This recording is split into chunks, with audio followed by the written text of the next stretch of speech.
जय श्री कृष्ण। आज हम पढ़ेंगे श्री गर्ग संहिता के गोलोक खंड का 17वां अध्याय, जिसमें श्री कृष्ण की बाल लीला में दधी चोरी का वर्णन है। जैसे कि मैं आपको हर अध्याय शुरू करने से पहले बताता हूँ कि श्री गर्ग संहिता की रचना गर्ग मुनि जी द्वारा की गई थी। इसमें जो चर्चा चल रही है वो श्री नारद जी और राजा बहुलाशव के बीच में चल रही है। अब इस अध्याय में श्री नारद जी आगे क्या कह रहे हैं राजा बहुलाशव से, वो सुनिए। श्री नारद जी कहते हैं, राजन, तदनंतर बलराम और श्री कृष्ण दोनों गौर श्याम मनोहर बालक विविध लीलाओं से नंद भवन को अत्यंत सुंदर एवं आकर्षक बनाने लगे। मिथिलेश्वर वे दोनों हाथों और घुटनों के बल से चलते हुए और मीठी तोतली बोली बोलते हुए थोड़े ही समय में ब्रज में इधर उधर डोलने लगे। माता यशोदा और रोहिणी के द्वारा लालित पालित वे दोनों शिशु कभी माताओं की गोद से निकल जाते और कभी पुनः उनके अंक में आ बैठते थे।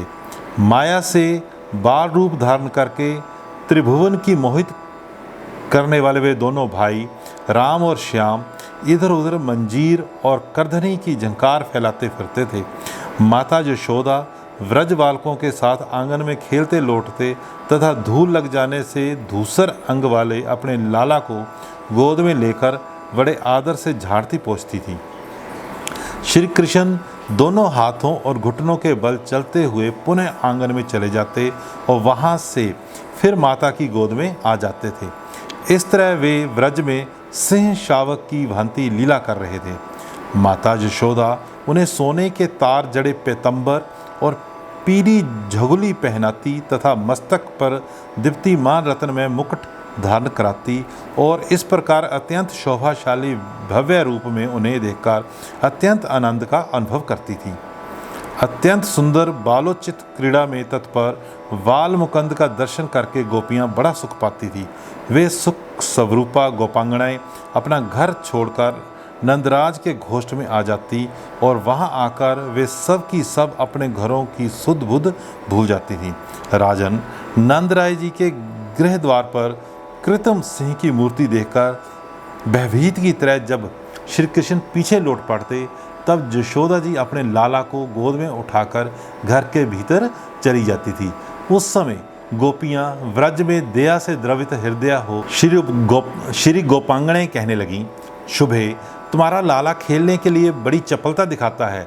इसकी बाल केली अत्यंत मनोहर है।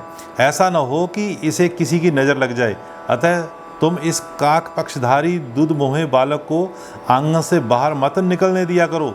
देखो ना, इसके ऊपर के 2 दांत ही पहले निकले हैं, जो मामा के लिए दोषकारक हैं।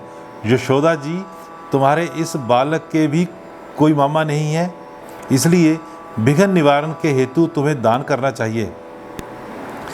गो, ब्राह्मण, देवता, साधु, महात्मा तथा वेदों की पूजा करनी चाहिए।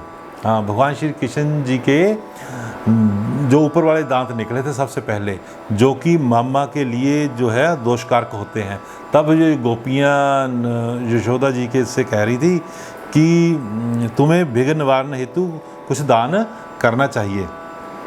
अब आगे श्री नारद जी क्या कह रहे हैं। नारद जी कहते हैं, राजन, तब से यशोदा और रोहिणी जी के पुत्रों की कल्याण कामना से प्रतिदिन वस्त्र, रत्न तथा नूतन अन्न का दान करने लगी। कुछ दिनों बाद सिंह शावक की भांति दिखने वाले राम और कृष्ण दोनों बालक कुछ बड़े होकर गोष्ठों में अपने पैरों के बल से चलने लगे। श्री दामा और सुबल आदि व्रज बालक सखाओं के साथ यमुना जी के शुभ्र वालुकाम्य तट पर कौतूहल पूर्वक लौटते हुए राम और श्याम नील सघन तमालों से घिरे और कदम कुंज की शोभा से विलसित कालिंदी तटवर्ती उपवन में विचरने लगे। अब थोड़े बड़े हो गए, अब यमुना जी के तट पर वो विचरने लगे। श्री हरि अपनी बाल लीला से गोप गोपियों को आनंद प्रदान करते हुए सखाओं के साथ घरों में जाकर माखन और धृत की चोरी करने लगे। एक दिन उपनंद पत्नी गोपी प्रभावती श्री नंद मंदिर में आकर यशोदा जी से बोली।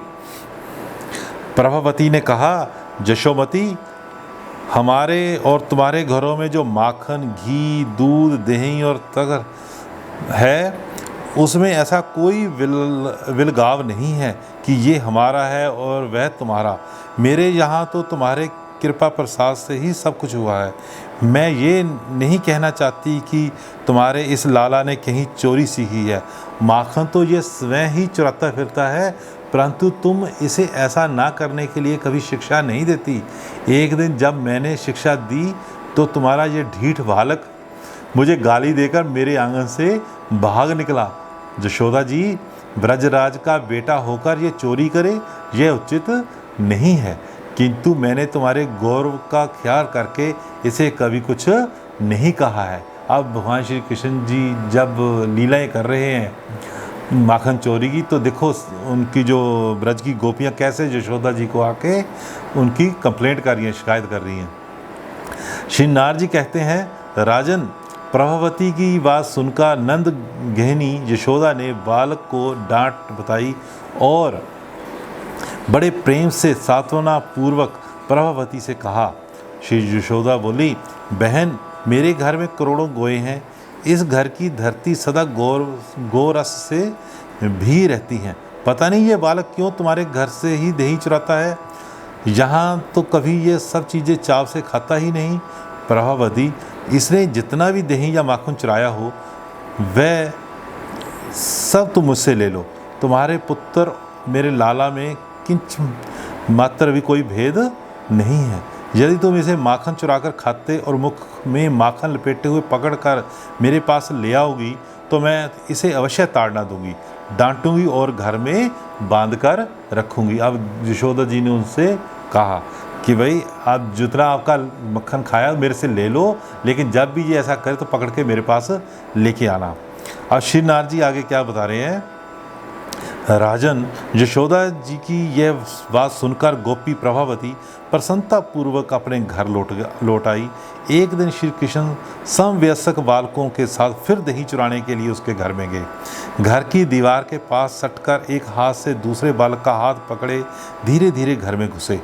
छीके पर रखा हुआ गोरस हाथ से पकड़ में नहीं आ सकता।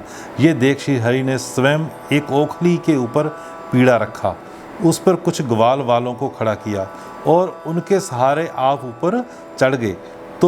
तो भी छीके पर रखा हुआ गोरस अभी और ऊंचे कद के मनुष्य से ही प्राप्त किया जा सकता था, इसलिए वे उसे ना पा सके। तब श्री दामा और सुबल के साथ उन्होंने मटके पर डंडे से प्रहार किया। दही का बर्तन फूट गया और सारा गव्य पृथ्वी पर बह चला। तब बलराम सहित माधव ने ग्वाल वालों और बंदरों के साथ वह मनोहर दही जी भरकर खाया। भांड के फूटने की आवाज़ सुनकर गोपी प्रभावती वहां आ पहुंची। अन्य सब बालक तो वहां से भाग निकले, किंतु श्री कृष्ण का हाथ उसने पकड़ लिया।